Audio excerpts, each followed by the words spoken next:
Hey everybody, this is Petey from the Spinner Rack, and today I'm doing a video on the last time I went to the comic store. Um, and what I have here is all the books that I grabbed. Um, what else I have to say about that? Nothing else. Um, I have some real winners here. I think usually sometimes I go in half gas or just grab stuff that I'm not sure about, but this time I think I got everything I wanted. Now I was looking for Batman and Robin by Mark Waid and Sam Nee, and they had issue 1 and issue 2. Now I would say I want to do a separate video on this because this I have a bunch of Batman videos that I don't think a lot of people have checked out. We talked about the retconning and the relaunching and reorganizing the Batman's history. And this is a part of it, right? This is totally a part of it. So I'm very much iffy on the idea of doing yet more retconning when DC didn't necessarily treat Batman's history like it was Earth 2. They had Lee Wayne take the history and reorganize it the same way I think Stern and Byrne did Captain America's, the same way Roger McKenzie and Frank Miller had done Daredevil. DC had taken Batman's history and kind of streamlined it, and using all of the stories. I think Superman less so because they didn't utilize a lot of the old stories because they had new stories to follow. But being iffy on that portion, I just wanted to point out before I ever do a separate video on this. Like you can see the storytelling here.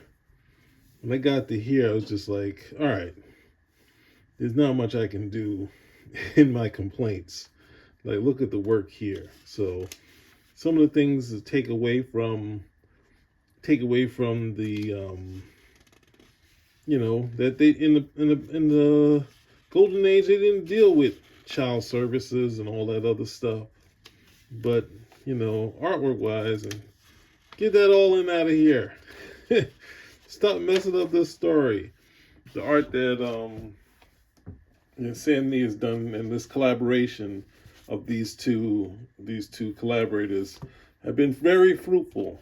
There's one shot I wanted to see in here that I wanted to show you guys. So this is another good one right here. So yeah, so ultimately I definitely recommend this, and I'm not even going through the story, right? Should I do that? I could say I was delinquent on my GI Joes.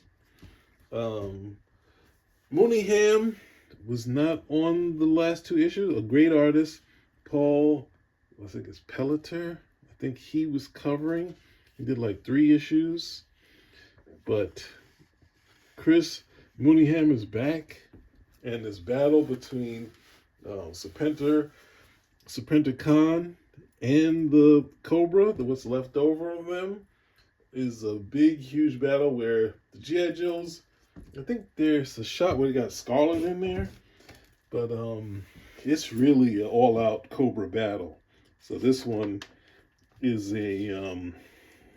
If you've been checking this out, Mooneyham is back and he's doing amazing stuff. This, well, yeah, we have the Justice League.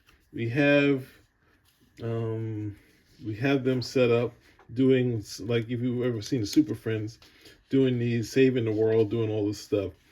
But they set up a character in the background, and Dan Mora is just doing.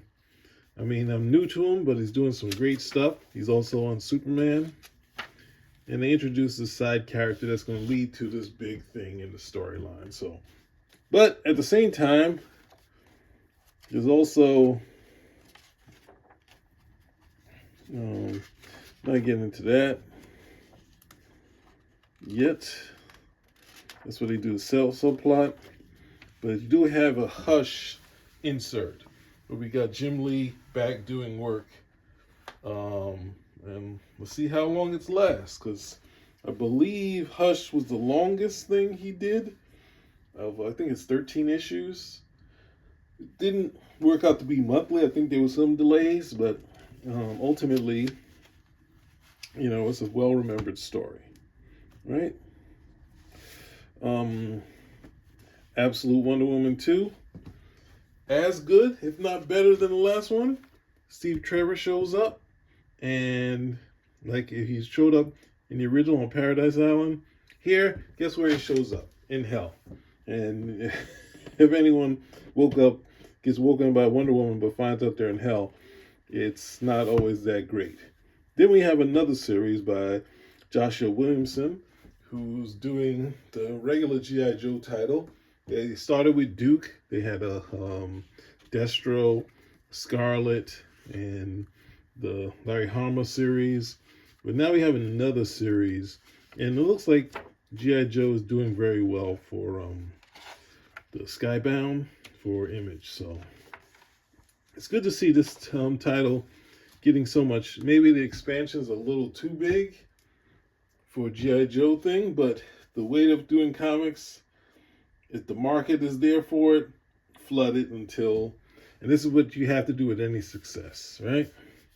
So we're going to round out this with the Rocket Fellas, with Peter Tomasi, Francis Manapul, and I haven't read it. I'm a huge fan of Francis Manapul. Hope I'm saying his name right. I haven't read it yet, but his art is just taking another level. Like, he usually has really stylized faces and great art, and then he just upped it one other level. And I was a big fan of the Lost in Space movie that was in the 90s, and this seems to have some of the feel of that. And yeah, so I'll definitely recommend it. I haven't read it yet, but it looks really good. It definitely looks really good. Here's the one. This is a faith buy, right? I'm a big, you've seen my videos on Jason Pearson, RIP.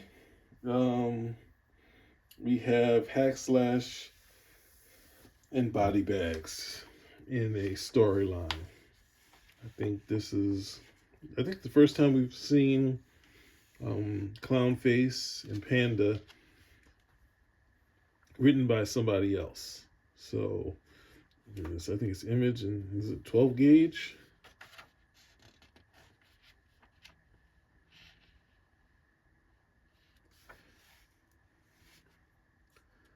And it has some of the characters that was in the Body Bag series. So I haven't read this one yet.